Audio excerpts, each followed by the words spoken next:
Bom, pessoal, em primeiro lugar, queria agradecer muito a presença de todos vocês aqui hoje.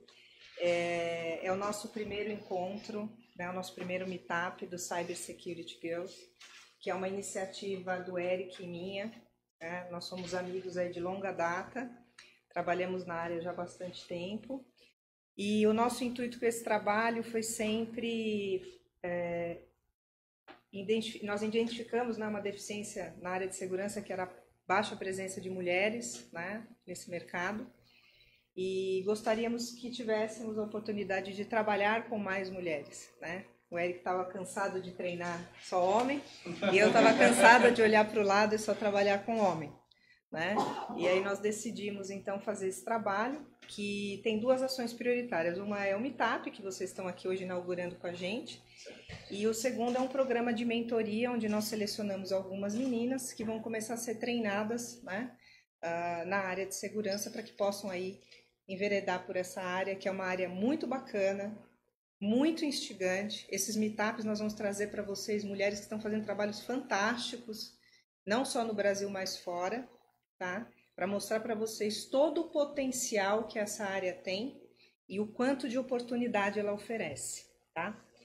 E eu gostaria de agradecer muito a ForBills por essa oportunidade de nos ceder o espaço para realizar esse encontro, tá? Sem eles, com certeza, a gente não teria conseguido realizar esse encontro e trazer todas vocês aqui com essa estrutura excepcional que eles têm aqui da escola. E eu gostaria de passar a palavra para o Eric, para se apresentar, desejar boas-vindas para as meninas. Bom, primeiramente, boa noite. Como a Paula falou, a intenção é realmente essa. A gente reúne mulheres, né? A gente treina as mulheres, a gente conversa, a gente vê as necessidades e possivelmente insere no mercado de trabalho de cibersegurança. A ideia, novamente, do programa, a gente atinge o maior nível de mulheres possíveis, ok? Possível. E então a gente constrói um currículo para as meninas que foram selecionadas, ok?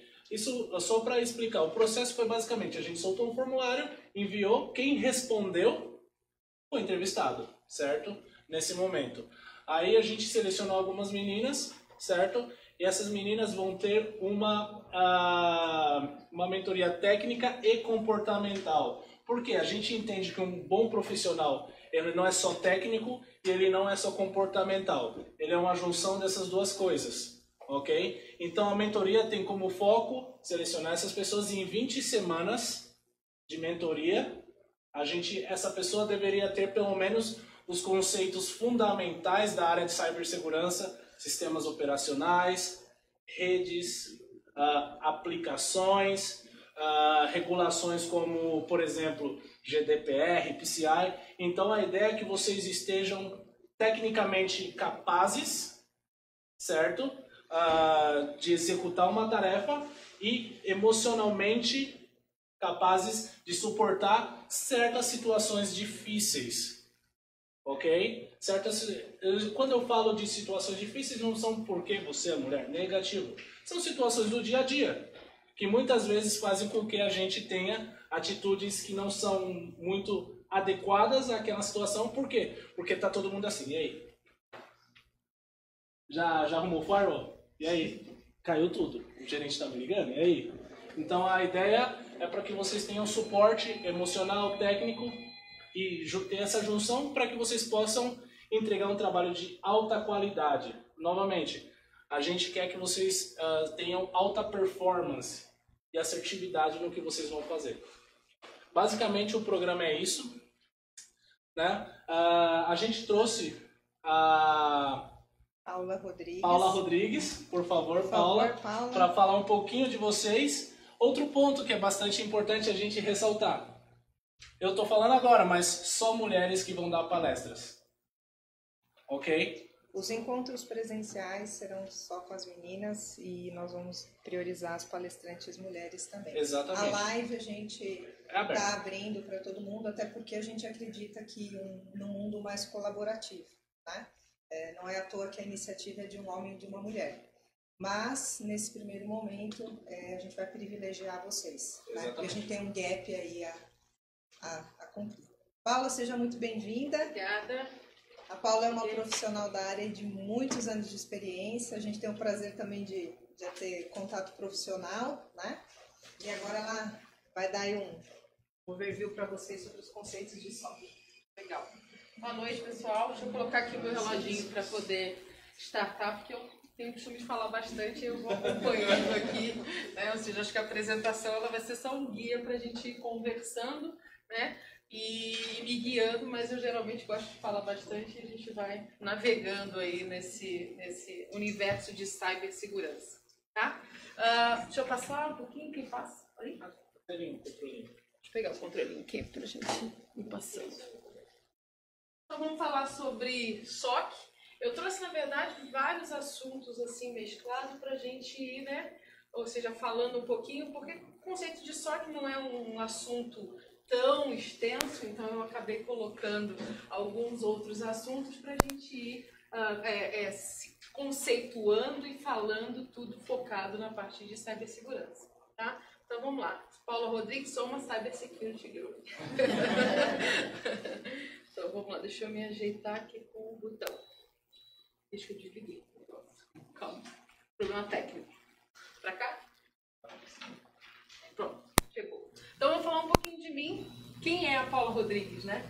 Acho que pelo sotaque, talvez alguém já tenha percebido que eu sou carioca, e não é uma simples carioca, eu sou uma carioca muito orgulhosa de ser carioca, recém-chegada do Rio de Janeiro. Eu vim do Rio de Janeiro em dezembro, cheguei a São Paulo tem poucos meses, né? Então eu sou muito orgulhosa dos meus chiados, fico super feliz quando alguém comenta: ah, você é carioca, né? Isso pra mim é um super elogio, assim, né? As pessoas, mas você é carioca, né? Então isso pra mim é levado assim já como um estabelecimento de amizade. Eu já quase te convido para ir na minha casa quando você me diz que você me pergunta se eu sou carioca, né? Sou mãe do Lucas, tenho um menino de 12 anos, um rapazinho já. Sou formada em informática pela Universidade do Rio, me formei lá no Rio de Janeiro, tá? E hoje trabalho em um grande banco, em SOC. Então toda a minha história, eu vou falar um pouquinho dela, e aí já consigo mostrar para vocês qual é mais ou menos o perfil, né, do profissional do SOC, porque eu segui muito à risca o perfil do profissional que trabalha no SOC, o que começa no SOC, né? Trabalhei durante 14 anos numa empresa de telecom, na Embratel. Fiquei lá durante 14 anos trabalhando lá na empresa e tinha muito pouco conceito de segurança, tinha trabalhado anteriormente com redes, né, com suporte, já tinha uma bagagem, né, de conhecimentos técnicos que eram voltadas mais para sistemas operacionais, para redes, tive muito pouco conhecimento de segurança e entrei na Embratel numa oportunidade de SOC, para trabalhar numa equipe de monitoração. E aí permaneci durante esses 14 anos trilhando uma carreira, né? Ou seja, aprendendo cada vez mais. Comecei fazendo a parte de monitoração, passei para a parte de gestão de equipamentos de segurança, fui para a parte de projetos e aí no final da minha carreira fui para a parte de gestão. Então eu trilhei, né, o caminho de uma profissional de segurança que entra com os conceitos básicos e ali eu fui desenvolvendo a minha carreira, tá? Tive uma oportunidade muito legal, muito bacana na Embratel nos últimos 4 anos, que foi participar das Olimpíadas. A Embratel, na época, ela foi patrocinadora dos Jogos Olímpicos, como um player, né, um fabricante, uma empresa que fornecia serviços de conectividade, de telecomunicação. E atrelado a isso, serviços de segurança de perímetro, né? E a gente falando um pouquinho de proteção de firewall, proteção de ataques de negação de serviço, e eu tive a oportunidade de participar do projeto desde a concepção. Então eu discuti toda a parte de definição de requisitos do projeto, aprovação de topologias, a parte de implantação dos equipamentos. Então eu participei desde ou seja, concebi o projeto e depois fui lá para poder fazer a implantação desse projeto, né? Depois da implantação desse projeto, eu tive a oportunidade de treinar a equipe e junto comigo participaria do SOC, do SHIFT, né, durante o período de ongoing, né, dos Jogos Olímpicos. Então, tive a oportunidade, foi um projeto para mim, divisor de águas, né, ou seja, o tamanho de uma Olimpíada ela é gigantesco, são inúmeras tecnologias de segurança, né, inúmeros times trabalhando juntos, né?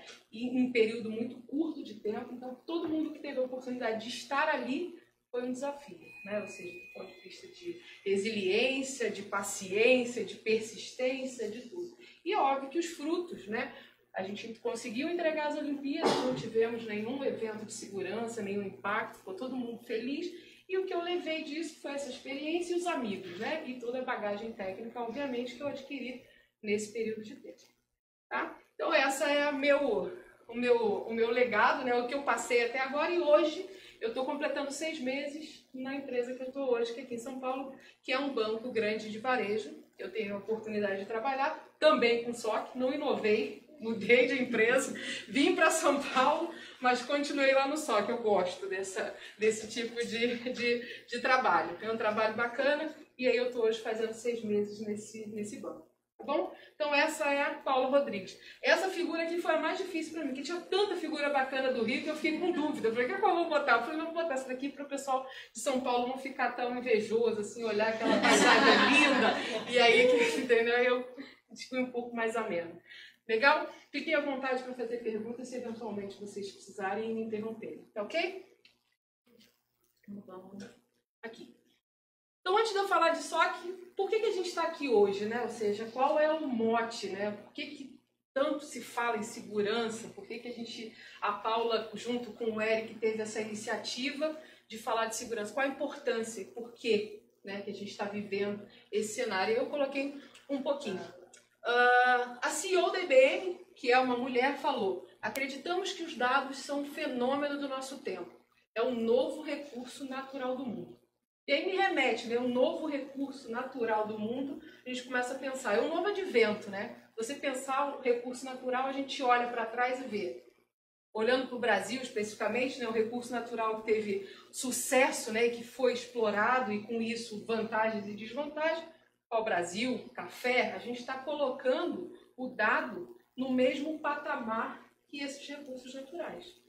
E isso, obviamente, a gente, voltando um pouco historicamente, né, a gente começa a olhar, quando teve o café, tinha as coisas boas, vieram inovações, cidades e tudo, vieram também as coisas que eram ruins, né? Ou seja, a gente começou a ter problemas com o comércio, enfim, eu não vou agora falar historicamente, mas a mensagem é: coisas novas, inovações, elas vêm atreladas a oportunidades e a problemas também. A gente não tem só esse cenário maravilhoso. Então, o dado hoje é considerado pela Ginny Romelli, que é uma mulher CEO da IBM, como sendo um novo recurso natural do mundo. Tá? E o que isso, ou seja, em que isso se remete? Né? O custo do cybercrime hoje, que é a parte ruim, ou seja, dessa inovação, de exploração desse novo recurso natural, é que a gente tem aí um número altíssimo, né, de tentativas de usar esse recurso natural de forma maliciosa. Então, a perda hoje, né, ou seja, o gasto que se tem para poder manter essa infraestrutura e mitigar esse tipo de risco é um valor considerável, né? O Brasil, obviamente, que a gente está sempre nas estatísticas, né? Não muitas das vezes né, de forma muito positiva. Então, essa não é mais um número muito positivo. O Brasil é o segundo país com maior número de crimes cibernéticos no mundo. Então, ou seja, a gente está sempre muito em destaque. Se usa muito no Brasil esse viés de explorar, principalmente com os fins, né? Ou seja, de ilícitos, de arrecadação de dinheiro, né, para esse recurso como sendo como crime. Hoje ou seja, é mais fácil você hoje assaltar alguém atrás de um computador onde você está protegido, às vezes até por 7 camadas de criptografia, do que eventualmente você sair com uma arma na rua e fazer esse tipo de abordagem. Então há também uma migração do tipo de crime. Bom seria, talvez, se a gente tivesse uma diminuição, né? Um equilíbrio, né? Tipo, diminuiu aqui e aumentou aqui. Talvez até fosse um pouco mais vantajoso. Infelizmente, a gente não tem, tá? Mas esse é um dado que eu achei bacana trazer para vocês. E, obviamente, falei aqui da parte que é uma parte não tão boa. Mas tem uma perspectiva aqui, para a gente, como profissional, que é a perspectiva do mercado de trabalho. Esse demanda, né? Ou seja, uma vez que a gente tenha problemas a resolver, existe uma necessidade de profissionais para resolver esse tipo de problema e dar soluções e atuar mitigando esse tipo de problema. Então, hoje, isso não é um dado que só daqui a 2021 vai haver uma necessidade de profissionais na área de cibersegurança. Isso é uma realidade hoje.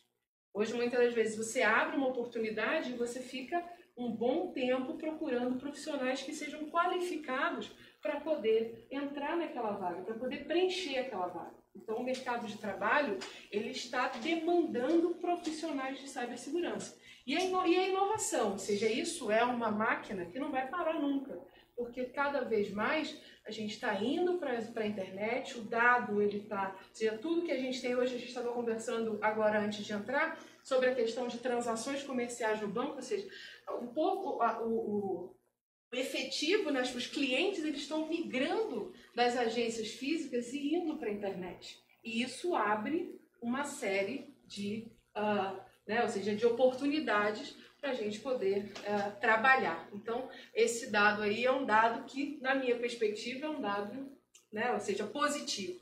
E aí, falando um pouquinho mais da questão de vagas, até 2021 vai triplicar o número de vagas, né, de cibersegurança em aberto. Então, se hoje, né, ou seja, dado esses dados, tem alguém aqui com, né, ou seja, será que eu devo ou não seguir a carreira de cibersegurança? Eu acho que isso é um bom argumento para vocês repensarem, né, do ponto de vista de mercado de trabalho, né, que é, sim, um movimento que vai ser, se você se profissionalizar, você vai ser absorvido por esse mercado que hoje em dia está tão carente de profissionais. Beleza? Alguma pergunta? Posso seguir? Então vamos lá. E nós, mulheres, né? Onde a gente se encaixa nesse né, em tudo isso? Afinal de contas, estamos aqui para falar de nós, mulheres, né? Aí eu coloquei esses 3 quadrinhos. Eu estava pesquisando na internet para falar da mulher no contexto de cibersegurança. Comecei a pesquisar e encontrei muitas matérias falando do que a gente já sabe, do déficit de profissionais mulheres que existem no mercado. E isso não é só com cibersegurança, é com tudo. Se a gente tem um percentual para várias outras carreiras onde as mulheres são minorias, onde elas ainda não estão nos maiores cargos, ou se estão em condições financeiras inferiores aos homens. Eu falei, não, isso aí a gente já está... Né? Ou seja, isso já foi tratado. E aí eu me deparei com um estudo interessante que foi feito o ano passado pela Kaspersky, né? Aquela empresa lá de antivírus. Eu nunca sei se é Kaspersky ou Kaspersky. Então ela fez uma pesquisa nos Estados Unidos, em Israel e em alguns outros países, que ela dizia o seguinte: as meninas de até 16 anos, elas não se interessavam pela cibersegurança, porque a cibersegurança estava atrelado como nomes de tecnologias como hacker, geek. E isso não era atrativo, ou seja, não, eu ser hacker, eu ser geek, eu ser nerd, eu tenho esse rótulo, essa tag. Então elas, naquela pesquisa, elas acabavam tirando ou seja, não, isso aqui eu não quero para mim. E a estatística é até bem relevante, ou seja, 78% das meninas, elas nunca pensam, na verdade, tem um erro ali, na possibilidade de seguir uma carreira nessa área por conta desse preconceito, né? Ou seja, por conta desses rótulos, na verdade, que são associados à cibersegurança.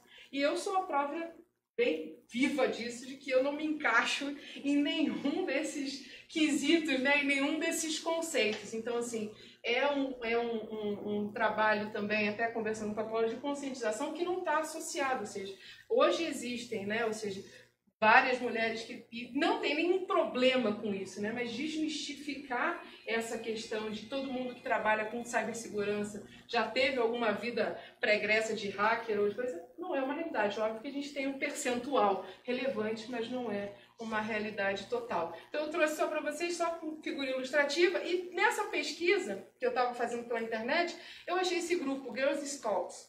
É um grupo dos Estados Unidos de meninas que são escoteiras.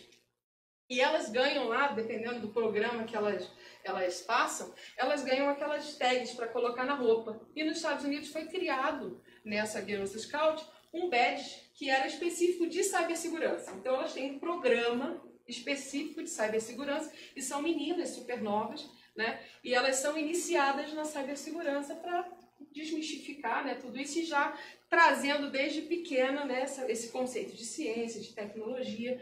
Então, é bacana, tem lá o site, tem uma série de programas, depois se vocês quiserem entrar, tem o linkzinho no final, eu posso passar. Beleza? Então, isso é o nosso cenário, né? Ou seja, existem efetivamente uma quantidade muito pequena. Lá onde eu trabalho hoje, até acho que tem um efetivo muito grande. Eu tenho hoje na minha equipe 2 meninas, um grupo de 14 pessoas, até dentro da própria gerência eu acho que tem uma quantidade boa, né, de meninas, então pelo menos lá dentro da nossa cultura acho que tem bastante gente, beleza? Então vamos passar agora para efetivamente, isso foi só um preâmbulo, né, para a gente, né, para não ficar muito maçante tecnicamente, e agora eu vou efetivamente entrar num assunto que eu vim falar, que é sobre SOC, né? O que é um SOC? Né? Ou seja, bem pontual, bem, né? Ou seja, bem literal, é um acrônimo, né, de Security Operations Center, né, que é um centro de operação de segurança. Né? E na concepção do SOC lá, ou seja, SOC também é um conceito novo, relativamente novo, né? Ou seja, não é toda empresa, ou seja, não é todo lugar que você tem a operação de um SOC. Hoje, mudando esse cenário, né? Ou seja, tem mais empresas se tornando, ou seja, tendo a possibilidade, mas até então quem tratava de segurança era uma equipe que tratava de redes, era aquele cara que tinha várias funções. E lá na premissa do SOC, quando ele começou, ele tinha uma função muito específica, que era de fazer monitoração. Então eu tinha lá, geralmente é uma estrutura que é 24/7, onde tem uma estrutura, né, baseada em níveis de N1, N2 e N3, aonde o profissional faz a monitoração, né, recebe o alerta, faz a tratativa baseada em fluxos, não tendo efetividade, né, ele trata para o N2, N3 e a vida do alerta até virar um incidente ou efetivamente ser fechado, ele se conduzia dessa maneira. Isso era o início do SOC. Né? Hoje em dia, o SOC está tendo um viés, ou seja, se transformando num viés diferente. Ele está se tornando uma equipe multidisciplinar. Né? Ou seja, então, além só de monitorar, que é esse elo aqui no meio, ele passa a ter uma função, ou seja, ele começa a ganhar corpo, ele começou timidamente, né, transformando, ou seja, tomando o lugar aí das equipes de TI, das equipes, né, que faziam várias outras coisas e passa a ter uma função específica e agora ele evolui. Tá? Vou falar só rapidamente de um conceito. Existem 2 conceitos associados a SOC, né, que é um SOC interno. Geralmente esses SOCs estão dentro de empresas que são muito grandes. O custo operacional de manter um SOC de uma equipe 24/7 monitorando é um custo alto. Então, geralmente, as empresas de grande porte é que possuem esse tipo de infraestrutura. Geralmente, bancos, né? Ou seja, a área financeira é um setor que, geralmente, eles têm os SOCs dentro da própria infraestrutura. E tem uma outra, né? Ou seja, a gama de empresas que podem ser empresas de grande porte, empresas de médio porte, que consomem esse tipo de serviço de terceiros, que a gente chama de Managed Service Provider. Aí a Embratel, ela é, na verdade, um Managed Service Provider, e a gente fazia, na verdade, um serviço de prestação de serviço para grandes clientes. Então, na hora que você começa a olhar o mercado, você fala assim, mas onde eu vou procurar um SOC, né? Ou seja, qual empresa que você acha? Então tem ou seja, as grandes empresas, elas têm SOCs internos, a maioria delas, e as empresas que têm um volume menor ou uma possibilidade de investimento menor, elas utilizam essa infraestrutura compartilhada de terceiros. Então eu tenho uma equipe de monitoração e eu contrato essa empresa, né? E ela faz a gestão do meu ambiente de monitoração de forma compartilhada com outras empresas. Beleza? Alguma dúvida com relação ao SOC? Posso passar aqui? Tá, então aqui também tem um dado, né? Ou seja, o Gartner estima que até 2019, ano que vem, tá pertinho, 50% das operações de segurança serão conduzidas por SOC. Remete a gente àquele conceito de que antes, né, a gente tinha a monitoração, a gestão dos elementos de segurança realizadas por equipes multidisciplinares de TI, que estavam mais associadas à rede do que efetivamente à área de segurança. Beleza? Então vamos lá. E como é que ele se estrutura? Né? Ou seja, como é que o SOC, ele hoje, em que ele está se transformando? Que tipos de equipes hoje compõem o SOC além da equipe de monitoração? Então eu tenho aqui o principal, que foi o que a gente já falou anteriormente, que é a monitoração contínua, e ele começa a entrar numa outra seara, que é a parte de prevenção. Porque a gente for pensar, ou seja, na segurança da informação, a gente tem uma parte em que a gente tenta prevenir, um outro momento em que a gente faz a monitoração e a hora em que a gente responde quando efetivamente essa monitoração se transforma num alerta de segurança. Então, só que aqui, ó, ele hoje se compõe de equipes que fazem não só a monitoração, mas também a gestão desses equipamentos que são responsáveis por monitorar as fronteiras, por ter os logs, né? Ou seja, por consumir, por tratar essas informações, esses ataques, essa comunicação que passa, e tem a parte de gestão de vulnerabilidades, onde essa equipe fica, na verdade, responsável por tentar proteger a equipe, ou seja, a infraestrutura dos ataques e das vulnerabilidades que tem hoje disponíveis aí pelo mundo e pela internet. E o último, a parte de resposta a incidente. Ou seja, no momento em que você preveniu, em que você detectou e que efetivamente aquilo se transformou, ou seja, aquele alerta de segurança se transformou em um incidente em que você precisa startar uma investigação maior e que você precisa fazer ações de contenção daquele incidente, ele entra também num outro tipo de trabalho que se encaixa dentro do SOC. Então, o SOC perdeu aquele viés de monitorar apenas para virar, ou seja, para se tornar uma equipe que trabalha em todo o ciclo, né, de prevenção de segurança, que é a parte de você prevenir, tentar mitigar antes que aconteça, de você detectar se eventualmente isso acontecer e de você ter uma resposta rápida de contenção, né, e de descoberta para poder aplicar as melhores práticas depois que o incidente aconteceu. Ok? Alguma dúvida, gente, com relação? Pode seguir? Então vamos lá. Então, o SOC geralmente ele se trabalha, como já falei anteriormente, 24/7. Eu não tenho conhecimento de nenhum outro SOC, mesmo porque a monitoração, ela é uma monitoração, né, contínua, ela precisa ser uma monitoração 24/7. Não existe momento certo para os ataques acontecerem. Geralmente eles acontecem, ou seja, nos horários menos imprevistos, onde a gente tem um menor efetivo. Então, geralmente o SOC ele se comporta de maneira a trabalhar 24 horas, 365 dias por semana. Por ano. Calma aí, deixa eu voltar para trás. Vou falar um pouquinho, não sei se eu tenho tempo. Deixa eu ver aqui. Vou pegar aqui. Tem tempo aí, bem rápido. Para sair um pouquinho, ou seja, eu falei um pouquinho do SOC.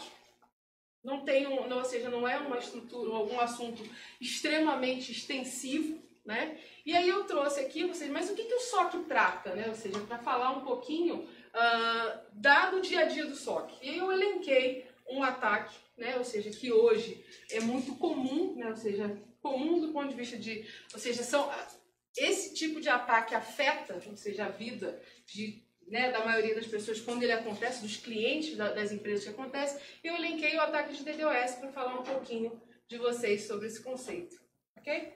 Tem um pessoal aqui, alguém que conhece, que sabe ou nunca ouviu falar? Quem conhece, quem já ouviu falar, tem esse conceito? Só para eu poder mensurar até que ponto. Beleza. Então vamos lá. O que é um ataque de DDoS? É um ataque de negação de serviço.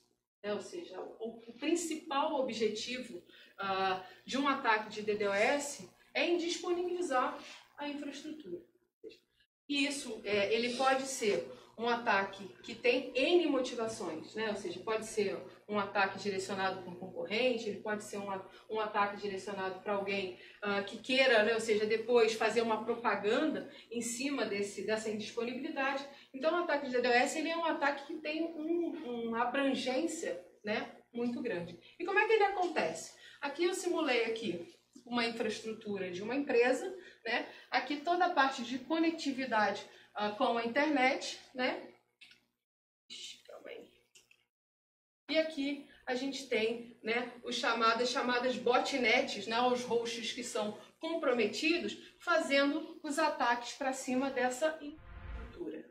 Tá? Então, esse é o conceito de um ataque de DDoS. A gente tem uma quantidade de computadores infectados, espalhados geograficamente pelo mundo inteiro e que estão direcionando algum tipo de conexão para cima de um range de IPs ou para um único IP.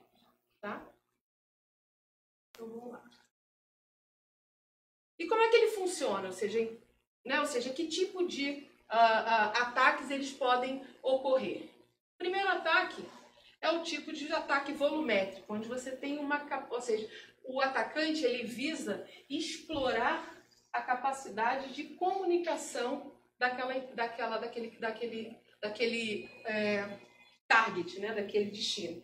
Então eu tenho uma empresa que tem um link de comunicação, uma banda limitada, e ele tenta explorar essa capacidade desse link, fazendo um ataque de saturação. Então esse é o que a gente chama de ataque volumétrico.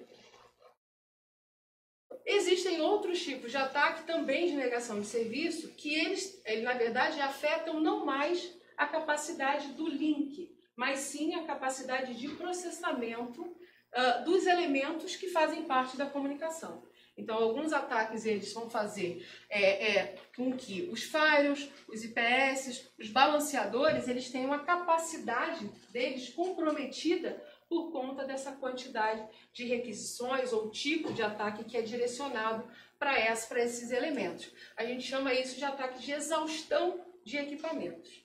Tá? E tem um outro tipo de ataque, que é o ataque de exaustão de serviço, onde ele não visa a infraestrutura de rede, a infraestrutura de comunicação, mas sim a maneira como os serviços eles se comportam. Então, eu tenho aqui um ataque em que, na verdade, eu não viso toda essa camada aqui, ela está intacta, e esse servidor, esse conjunto de serviços aqui, não conseguem responder porque eles chegam à exaustão.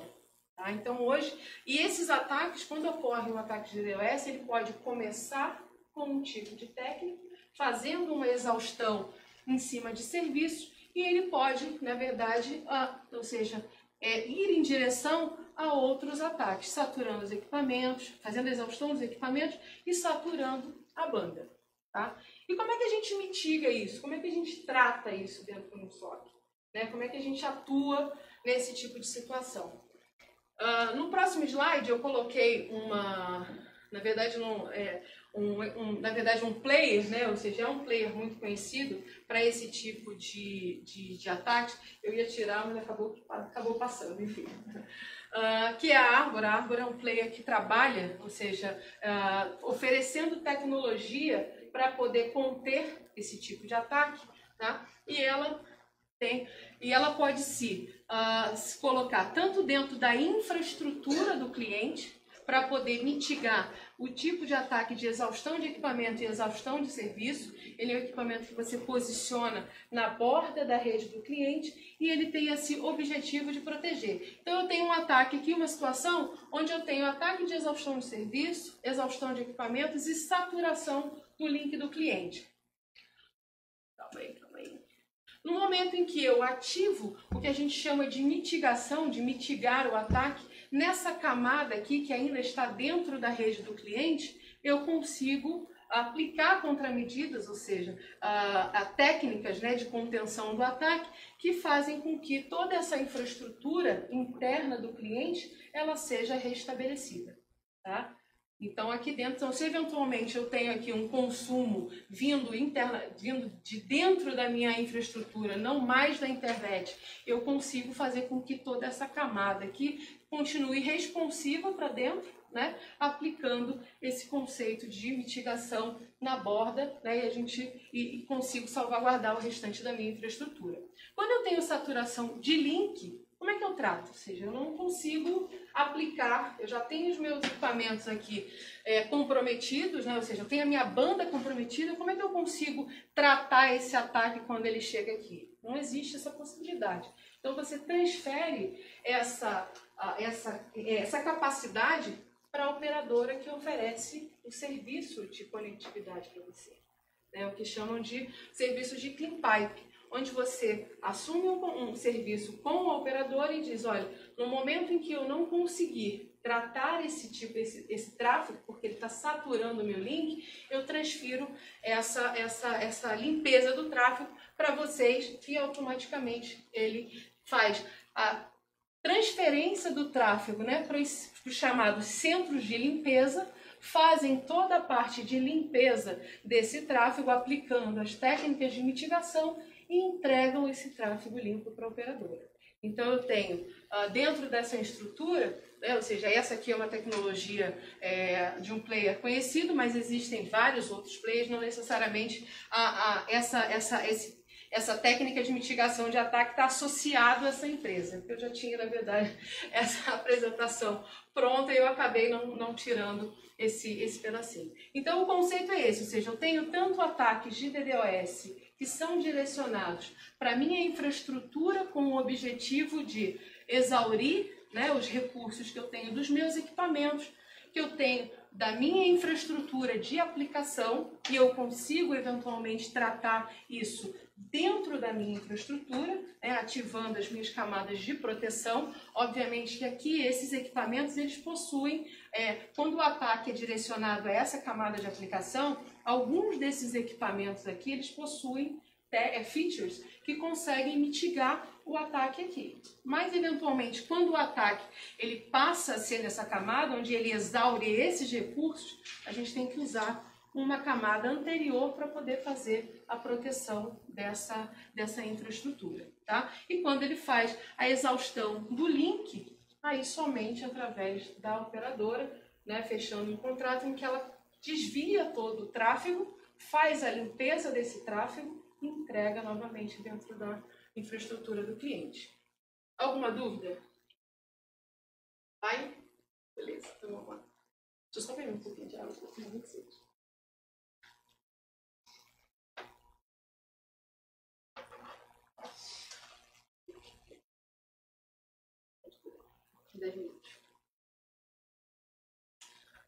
Então vamos lá, agora saindo um pouquinho da parte técnica, falei lá dos dados, falei um pouquinho das mulheres, né, no mercado, falei um pouquinho de SOC, trouxe um pouquinho da minha realidade, ou seja, hoje esse, na minha realidade, é um dos impactos maiores que eu tenho, ou seja, o meu dia a dia como profissional de SOC, os ataques de DDoS são os ataques que mais que existem com mais frequência e que causam mais danos à nossa infraestrutura, né? Ou seja, é onde a gente tem que ter mais assertivo e responder com mais efetividade. Por isso é que eu acabei trazendo esse caso para mostrar um pouquinho para vocês, tá bom? E o profissional de cybersecurity, ou seja, o que a gente precisa, ou seja, me convenceu, Paulo, ou seja, eu já vi que é legal, eu já vi que tem mercado e agora eu quero seguir esse caminho. Por onde eu começo? Ou seja, não estou trabalhando uma outra coisa que é informática, me interessei.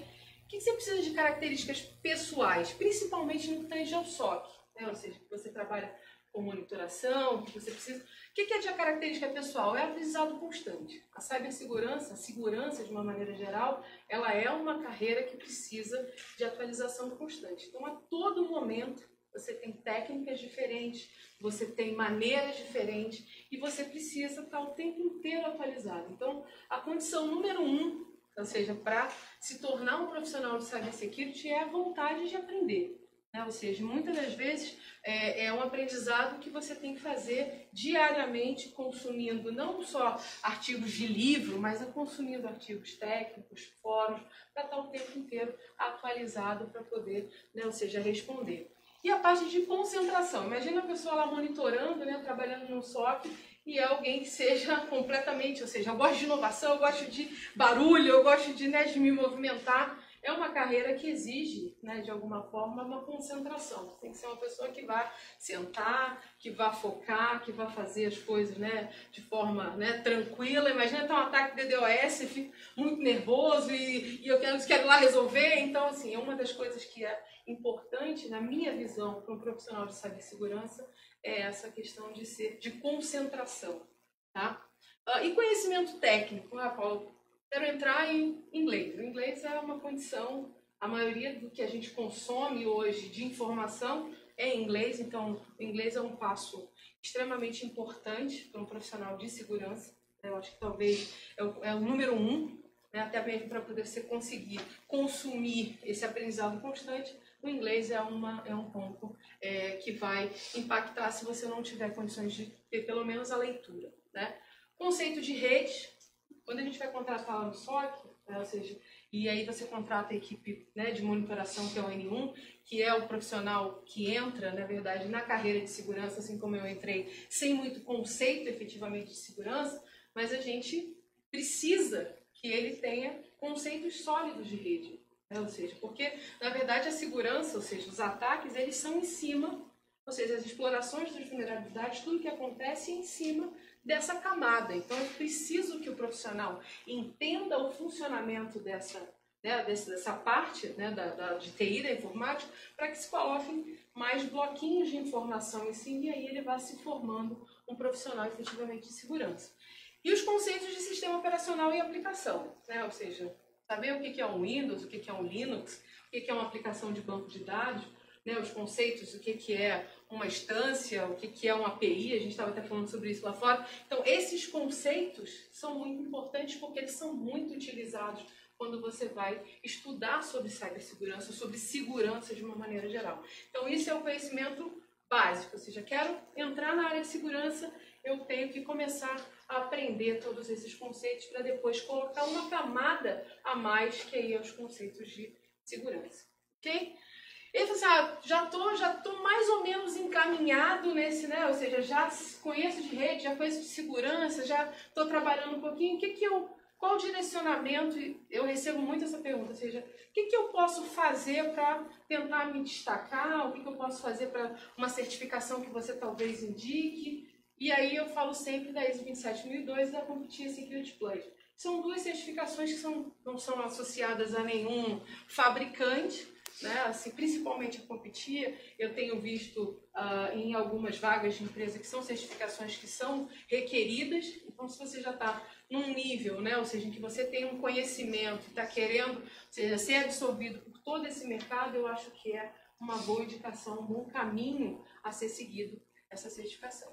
Tá? E qual é o desafio do profissional? Ou seja, está muito atrelado à questão do aprendizado constante, né? Ou seja, que é aprender sobre tecnologias diversas. Então, você tem que aprender o que é proxy, o que é um balanceador, o que é um AF. Então, você acaba tendo que ter contato, ter conceitos, e muitas das vezes ser um generalista para poder atuar, ou seja, não ser, eu sei tudo dessa ferramenta aqui, mas você tem que saber minimamente e conhecer de várias ferramentas. Então, eu acho que isso é um desafio para o profissional que trabalha com segurança. E os conceitos, né? Ou seja, cada vez mais, que também está atrelado à questão do aprendizado constante, é você se atualizar com novos conceitos, está sempre ou seja, nesse mundo de segurança, de tecnologia, a gente está sempre sendo introduzido a novas palavras e é muito necessário que a gente esteja sempre up to date com relação a esse ponto. Perguntas, meninas? Posso seguir? Acho que acabou. Acabou. O último slide acho que não foi. Acho que não foi. Acabou. Foi? Era só, na verdade, os meus contatos, né? Ou seja, para deixar vocês disponíveis. A carreira de segurança, ela é uma carreira bacana, ou seja, principalmente pelo viés de você conseguir entender, né, ou seja, como é que funciona, ou seja, como é que a gente, nesse cenário, né, de tanta inovação, e como é que a gente se encaixa como profissional. Eu tenho gosto muito do meu trabalho, eu acho que é uma carreira extremamente bacana, é muito técnica, obviamente, né? Mas essa aí, na verdade, esse daí tava oculto, né? Eu coloquei esse slide aqui, que é do Girls Scout, né? Esse é o badge deles lá, e aí eu terminei a apresentação com esse logozinho que são das meninas escoteiras lá dos Estados Unidos, que eu tinha mencionado no início. Tem meus contatos, se vocês precisarem, eventualmente, de alguma ajuda. A Paula, obviamente, né, e o Eric estão aí disponíveis para vocês, mas se eventualmente vocês precisarem, fiquem à vontade, tá? Obrigada, gente.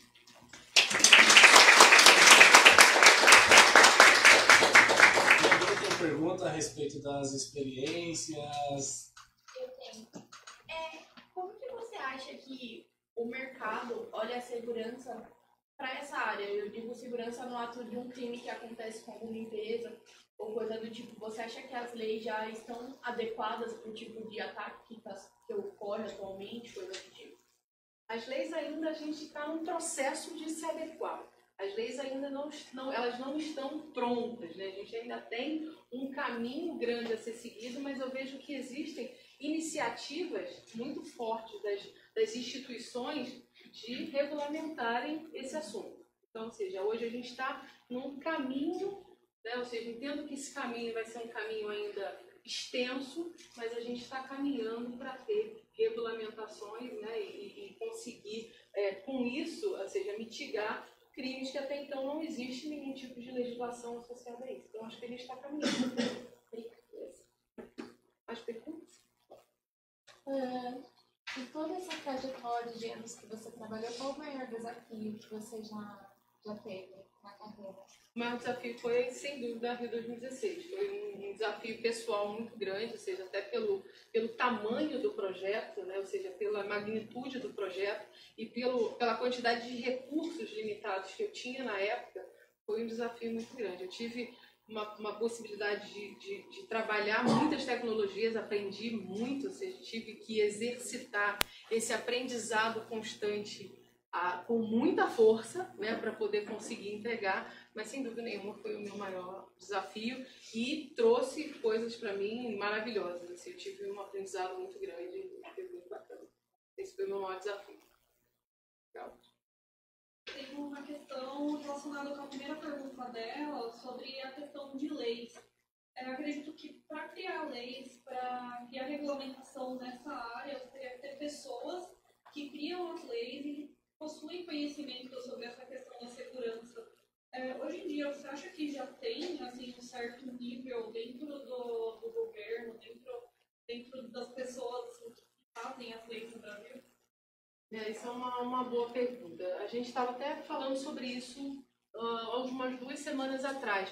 O governo ele usa muito a expertise das instituições privadas para poder aprender e repassar isso para as instituições. Então, tem a lei agora de crimes do Bacen, ou seja, tudo o que foi, o que tem dentro dessa lei, ele foi, na verdade, dentro dos ambientes corporativos para buscar esse expertise e levar para o âmbito, né, da legislação. Mas acho sim que, ou seja, os profissionais, assim como o mercado ele está necessitando, acho que tem um movimento, né, das pessoas que trabalham dentro do poder público de se especializarem. Mas hoje, assim, muito pontualmente respondendo a sua pergunta, o governo hoje, a visão que eu tenho, eles buscam muito apoio na iniciativa privada, tá? com o know-how da iniciativa privada, para trazer isso e transformar isso em legislação. Pergunta, meninas? Em relação à cloud, como que você vê a questão de segurança? Porque, teoricamente, é novo, né, e a gente não tem uma infraestrutura preparada para a questão de ataques mesmo cibernéticos para a cloud. Como que trabalha hoje? Na verdade, a cloud, ela na verdade, você está, ou seja, em termos de infraestrutura de segurança, eu vejo que há, sim, um preparo, ou seja, você consegue proteger a cloud da mesma maneira que você protege a sua infraestrutura. A diferença hoje, talvez esteja na questão, né, do conceito, é que você, na verdade, acaba entregando para alguém, né, ou seja, essa segurança. Quando você transfere alguma coisa de dentro da sua casa e entrega para uma outra pessoa fazer, eu acho que aí é que entra essa questão de estar seguro ou não seguro. Mas olhando do ponto de vista técnico, a gente tem os mesmos recursos que a gente tem para proteger uma infraestrutura in-house que a gente teria na cloud. Então, é um desafio, mas talvez, essa é uma opinião, se alguém tiver, eu até gostaria de escutar, ou seja, né, opiniões com relação a isso. Mas, na minha visão, é mais uma questão me fugiu agora a palavra, na verdade, de ter um preconceito com isso, ou seja, o fato de você estar colocando na casa de uma outra pessoa, do que efetivamente problemas de segurança técnica. Essa é a minha visão. Você acha que é mais segura, Cláudia? Não vejo que tem essa diferenciação. É tudo uma questão de proteção. Ou seja, estou na cloud, se eu tenho os mecanismos e os controles necessários para proteger, eu tenho o mesmo tipo de proteção que eu tenho dentro da minha casa. Não acho que seja nem mais e nem menos seguro. Eu acho que tem muito essa questão psicológica de momento em que você entrega a tua segurança, você coloca os teus dados num lugar em que você não tem gestão total, talvez isso é que dê pra gente essa sensação de que não estou protegido. Mas tecnicamente eu não vejo nenhuma diferença, estou protegido mais aqui ou mais ali. Paula, a gente tem uma pergunta aqui online da Adriana Reis Rodrigues. Que habilidades as mulheres possuem que você acredita que sejam um diferencial na área de cibersegurança? Eu acho que a mulher ela tem um diferencial que acaba se expandindo para tudo, né? Ou seja, essa questão não só especificamente para a cibersegurança, mas essa assertividade, ou seja, essa maneira de conduzir, né, os assuntos e de se colocar de forma de ser muito comprometida, de ter. Eu não acredito que isso seja um benefício só atrelado à cibersegurança. Eu vejo que essa característica da mulher de fazer as coisas de forma bem feita, de fazer as coisas de forma mais assertiva, ela é uma característica que se expande para outras profissões. Isso é uma coisa que eu observo bastante nessa minha vida profissional. Todas as profissionais que eu tive oportunidade de gerir eram mulheres que faziam diferença faziam muita diferença dentro da equipe, justamente pela essa capacidade de entrega, pela capacidade de comprometimento. Então, na minha visão, eu não vejo que há alguma coisa muito específica. Eu acho que a mulher ela tem essa pegada diferente e onde ela entra, ela faz diferença quando ela se compromete em entregar. Eu não vejo especificamente essa segurança. Eu tenho uma pergunta. Qual a sua opinião, né, nessa área da nova lei que vai sair, que é a LGPD, que é a Lei de Proteção de Dados? Como que está essa área de cybersecurity para isso, sabe? Como vocês estão se adaptando a isso? Então, a gente está, ou seja, isso é uma novidade, né? Ou seja, a gente ainda está, eu como profissional, sendo bem transparente, eu ainda estou me capacitando, ou seja, nesse universo. Então, se eu disser para você assim, eu hoje, Paula Rodrigues, como profissional, consigo falar sobre esse assunto de forma assim, bem transparente, eu não consigo, eu não domino. Então, eu não consigo fazer esse paralelo. Mas a gente hoje tem várias outras regulamentações e aí ao ponto, ou seja, vão existir necessidades de esforço para se adaptar, mas hoje eu não consigo te responder, ou seja, como é que a gente vai se preparar? A gente está ainda, eu principalmente como profissional, estou estudando e entendendo para poder, ou seja, como é que a gente vai se posicionar. Então eu não consigo responder exatamente. Eu digo isso porque eu sou um pouco nessa área de dados, né? E é legal, eu não sei se é para as meninas, mas procurar dar uma olhada, porque uma regra que você infringe é R$1 milhão a multa. E é muito perigoso isso, porque são coisas, quem sabe que são coisas bobas que acontecem em questão de dados, que podem dar esse problema. Esse seria legal de ver. Esse é um assunto que está bem em voga, hein, Paulo? Acho que o próximo ponto é com relação à regulamentação. Eu acho que esse é um ponto que está bem quente. Eu acho que isso é um ponto. Mês que vem é em vigor e tá todo mundo querendo com isso. Existe muita ainda controvérsia em relação à aplicação da lei no Brasil, né? Porque uma lei não é só a lei em si, mas é a regulamentação da lei, que é como ela vai ser aplicada, né, no determinado mercado. Então, existe ainda muita dificuldade de entendimento, como a Paula falou, né? Ontem eu estive numa palestra onde as pessoas que já estão engajadas, que faziam trabalho de consultoria nas empresas, estavam compartilhando a dificuldade, né, de realmente orientar as empresas do que é importante e não é. Realmente, existe a questão da multa, né? Mas também existe muita dificuldade de entender que momento que ela vai ser aplicada, de que forma. Então, é um assunto bem controverso aí vai dar muito pano para manga e vai dar muito trabalho, né? O que é bom a gente conseguir oportunidade também.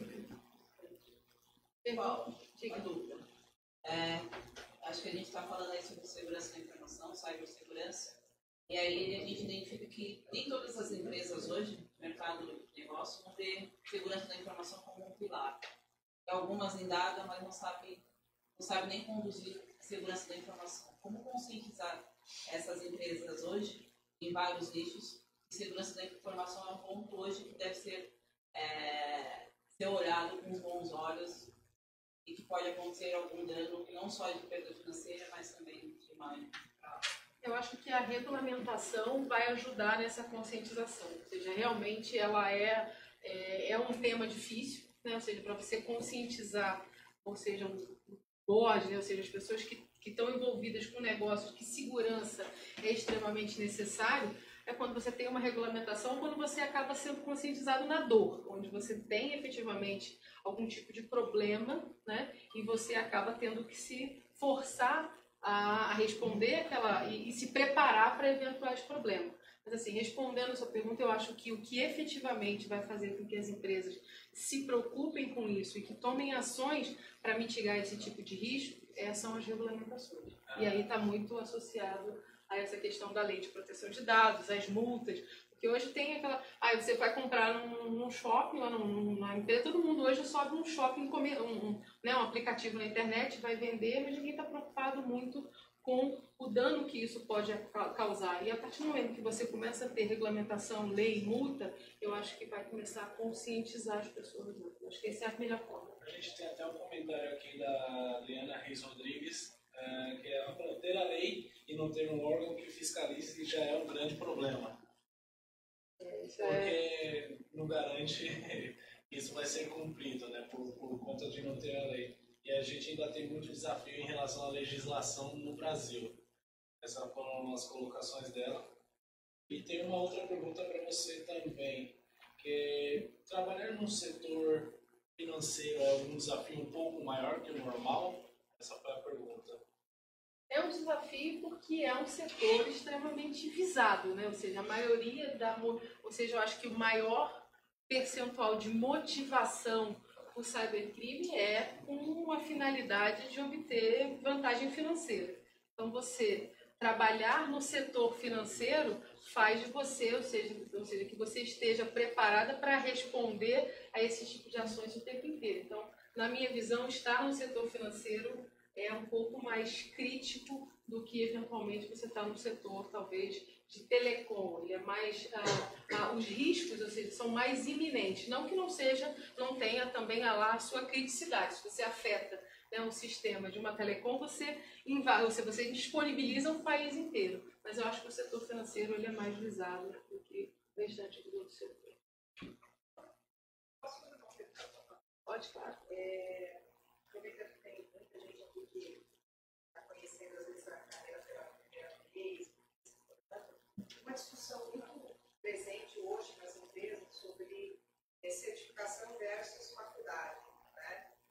No que investir. Né? Eu tive recentemente uma palestra de recursos humanos e eles contando que algumas empresas já estavam até abolindo a necessidade de universitária em relação às certificações e capacitações técnicas. Né? No teu dia a dia lá, como está essa discussão? É por esse cenário, ou seja, o que eu tenho escutado é que realmente, ou seja, hoje a formação acadêmica ela já não é tão importante, né? Ou seja, o conhecimento técnico e atestar esses conhecimentos técnicos, eles acabam sendo mais importantes do que efetivamente a formação. Então, eu recebo muitos questionamentos, né, com relação, não só, geralmente as pessoas que trabalham comigo e que eu tenho contato já são formadas, e aí fica, o questionamento ele vira um MBA ou uma certificação técnica. Né? E aí eu fico sempre naquele, ou seja, depende de para onde você quer seguir. Né? Talvez por uma carreira de gestão, talvez mais um MBA que vai te dar um embasamento, não mais técnico, mas um embasamento de outras áreas da qual você não domina. Mas se você quer seguir uma carreira de especialização, uma certificação, ela acaba sendo mais produtiva. Mas sim, lá no ambiente que hoje eu me encontro, eu já escuto esse movimento de não focar mais na universidade e focar mais na questão do conhecimento técnico. E aí tem até um movimento que eu acho que é bacana, que é ir em eventos de cibersegurança para trazer esses profissionais, né? Ou seja, onde tem esse público especializado, que talvez até não tenha especificamente uma certificação, mas que consiga comprovar lá na hora, né? Ou seja, no Capture the Flag, num concurso de segurança, que ele consiga demonstrar essas habilidades. Então, acho que cada vez mais a faculdade está ficando para trás, e eu vejo que as certificações acabam também com essa iniciativa de buscar o profissional no meio que ele está atuando, nos eventos de segurança, promovendo, até as próprias empresas promovendo os eventos de segurança com o objetivo, né, de trazer para dentro do quadro de funcionários os ganhadores desse concurso. Eu acho que até a certificação ela vai, com o tempo, deixar de ser extremamente importante. De ser importante, não de ser extremamente importante, mas de ser importante. Uma pergunta. Eu estou numa empresa hoje e eles vão me permitir tirar a security. Porém, eu gostaria de tirar alguma certificação que não estivesse envolvida com algum fabricante. Você acha que seria vantajoso ter o CCNA Security e o CompTIA Security Plus? O CCNA Security, ele está... Ou seja, mas se você está num ponto em que você já está se especializando em fabricantes, ou seja, eu vejo que a CompTIA Security, na minha visão, ele vem um pouquinho antes, porque quando você fala de CCNA Security, você está falando de uma tecnologia específica, você vai validar para um player, ou seja, você pode ter conhecimento, talvez, básico de segurança, de conceitos nenhum, e você ir lá e conseguir fazer as configurações num equipamento que você for lá e estudou aquele equipamento. Então, na minha visão, eu acho que é mais vantajoso, vantajoso você investir na capacitação de CompTIA, e ao ponto em que você for, né, ou seja, evoluindo, ou seja, se tornando um profissional talvez mais direcionado para essa área, né, ou seja, de profissional que trabalhe com gestão de equipamentos de segurança, que você vá para esse caminho de uma certificação de um player específico. Então, para começar, nesse momento, eu vejo que a parte de certificação da CompTIA é mais vantajoso do que o CCNP Security. Eu pergunto porque eu vou tirar o CCNA no máximo 3 meses. Então, continue estudando. Não para, eu acho que vai. E depois você faz a CompTIA. Mas não para, continua. Agora não adianta se você vai ver, se você pergunta assim, eu vou fazer treinamento, não, continua fazendo e depois você faz a CompTIA. A minha visão, ou seja, primeiro o fundamento e depois a especialização. Então, esse é o caminho que eu acho que é melhor ser trilhado. Obviamente que até na minha carreira profissional, eu fui fazer certificações de base muito recentemente. Eu tenho mais certificações técnicas de ferramenta, de fabricante, do que efetivamente. Mas eu fui aprendendo, né? Ou seja, no dia a dia, ou seja, a minha profissão me exigia que eu tivesse o contato e o conhecimento. Então, a certificação técnica de fabricante, ela foi, na verdade, uma consequência do meu trabalho. Não foi algo que eu vou buscar, eu vou me especializar em tal fabricante. É esse sistema. É esse. Então vamos junto, porque eu fui também nessa mesma pegada. Então, continuo estudando e passo. Boa sorte. Obrigada. Paula, dado que o assunto de cibersegurança é um assunto que está super quente, né, no mercado, você acha que isso tende a despertar maior interesse pelo público feminino? Eu acho que eu vejo ainda pouco interesse das mulheres em procurar essa carreira. Ou seja, óbvio que é o ponto em que mais iniciativas como essa, trazendo e desmistificando, né, ou seja, como é que é o dia a dia da segurança, eu acho que essas iniciativas elas vão acontecer em maior frequência por conta desse assunto, mas eu hoje ainda vejo, e principalmente quando você fala, porque a segurança ela é extremamente ampla, né? Então, se você for olhar a quantidade de mulheres que vão para a segurança, mas olhando um pouco mais de compliance, de regulamentações. Agora, se você vem para a cibersegurança, né, onde você tem lá Red Team, Blue Team, eu ainda vejo um pouquinho de reticência das mulheres de entrarem nessa área. Eu acho que vai mudar ao ponto em que esse assunto torne-se, né, ou seja, já é relevante, que essas iniciativas elas aconteçam, né? E aí eu acho que vão cada vez mais mulheres vão ser regimentadas para dentro dessa área. O que mais, meninas? Show? Todo mundo perguntou? Todo mundo agora cyber security na veia?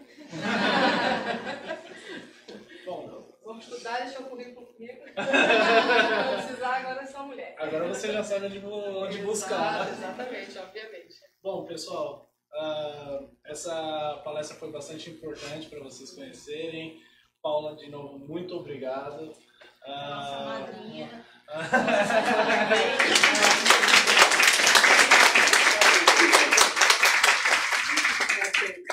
Bom, agora a ideia novamente é apresentar as meninas que vão ser as mentoradas dessa leva, né, dessa parte. Eu vou chamar aqui na frente, deixa eu ver aqui a lista que é grande. Eu perdi a lista, um momento. Amanda Sampaio. Brenda Xavier. Agora você vai receber a outorga. Brenda Xavier. Podem vir aqui pra frente, ó, fazer filinha aqui, ó. Carol Valença. Pode vir pra cá. Carol, a Catarina Bahia. Eu acho que ela não veio. Está ali. É porque, pessoal, só para explicar, a gente ainda não se conhece pessoalmente, então hoje é o primeiro encontro pessoalmente. Beleza? Kátia Lustosa. Não. Thaisa. Jéssica Moura. Ruth Sartorato. Sabrina Martins.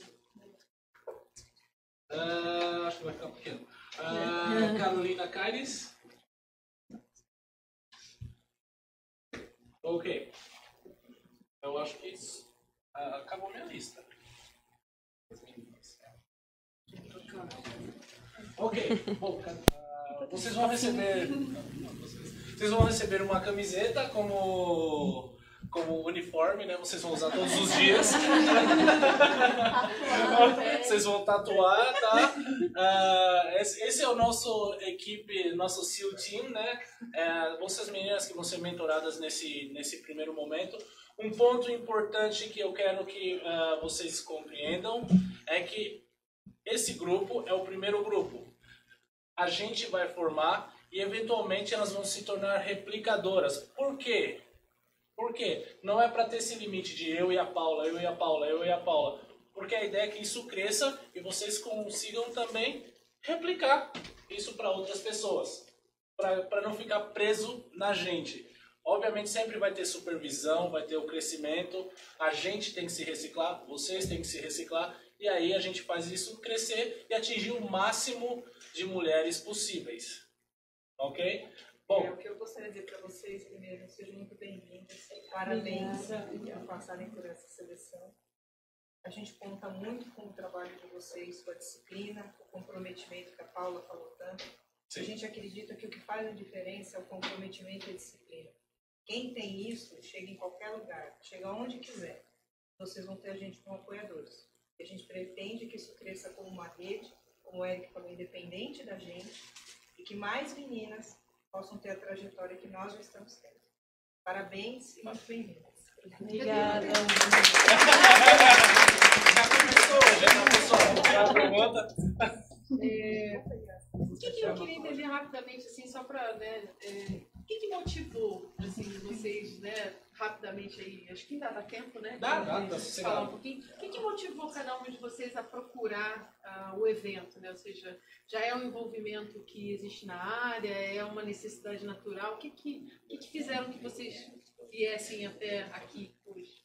Bom, no meu caso, eu sempre gostei muito dessa parte de tecnologia. Eu faço ciência da computação e tudo mais. E eu sempre acho necessário envolver essas duas partes. Você nunca fechar num ramo só, que eu gosto muito da programação. Só que a segurança ela é necessária, seja para uma aplicação que você vai fazer, seja para um trabalho que você vai exercer. Então eu sempre tive a necessidade de casar essas duas coisas juntos.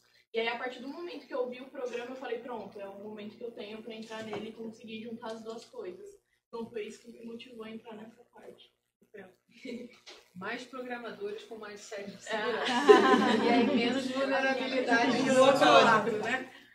Bom, Acho que foi parecido, na verdade, porque tipo, desde que eu comecei a trabalhar com TI, né, com programação, eu fui percebendo que segurança é uma coisa muito importante, só que você trabalhando em outras áreas que não serão cibersegurança, você vai ter um conhecimento, tipo, você conhece, mas é um conhecimento limitado.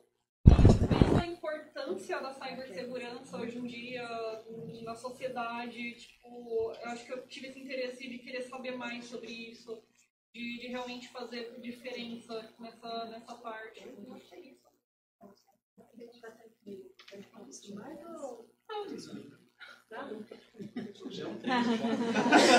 Então, quem é o próximo aí? Acho que já tem duas DevOps, tem duas de você tá fazendo seleção.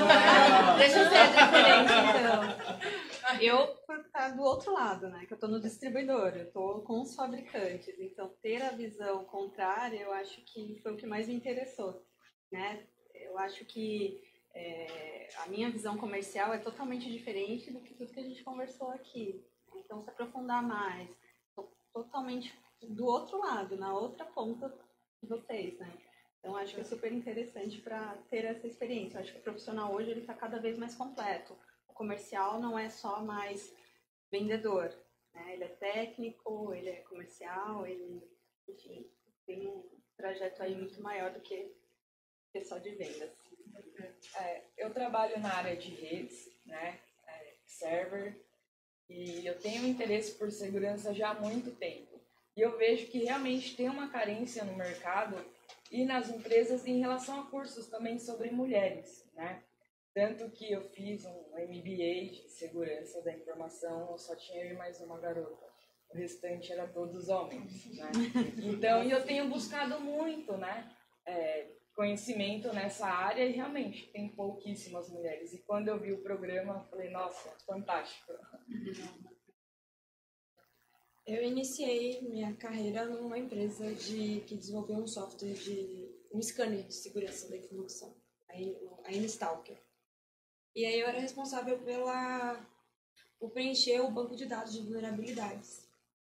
Então eu comecei sabendo como proteger sem saber, né, por osmose mesmo, na luta, mas não dei continuidade. Depois eu fui pro lado de infraestrutura de data center, mas sempre mantive o interesse.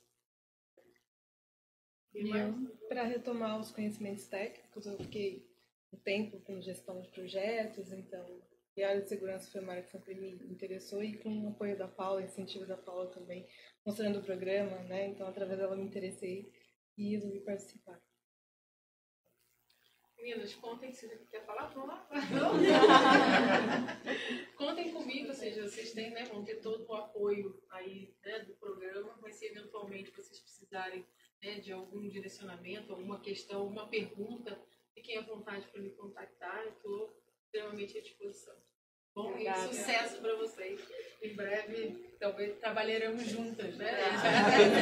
Um ponto que eu queria até elucidar com todas as meninas é que a diferença da nossa comunidade em relação a outras comunidades é que a gente vai ter um engajamento forte, certo? E a gente não vai ficar só na mentoria, só no meetup. Então, vocês vão receber, eu vou juntamente com a Paula, estimular essa questão da gente escrever palestras, submeter papers para eventos. Se tem alguma coisa, vamos supor, a Carol conhece bastante de DevOps, eu conheço de segurança, vamos juntar isso, vamos desenvolver um paper. Então, é não só ficar no papel. Então, essa que é a ideia, e isso não é só com elas. A gente organiza os grupos, fala, olha, vai ter o The Developers Conference, por exemplo, que a Paula é coordenadora lá em Porto Alegre, certo? Da trilha de TDC para mulheres, e eu vou palestrar na trilha de Cloud, certo? Então essa que é a ideia, a gente formar um grupo forte, robusto, certo? E inteligente para... Por quê? Para retornar isso para a sociedade. O mais importante é a gente... eu comecei mestrado 2 vezes, né?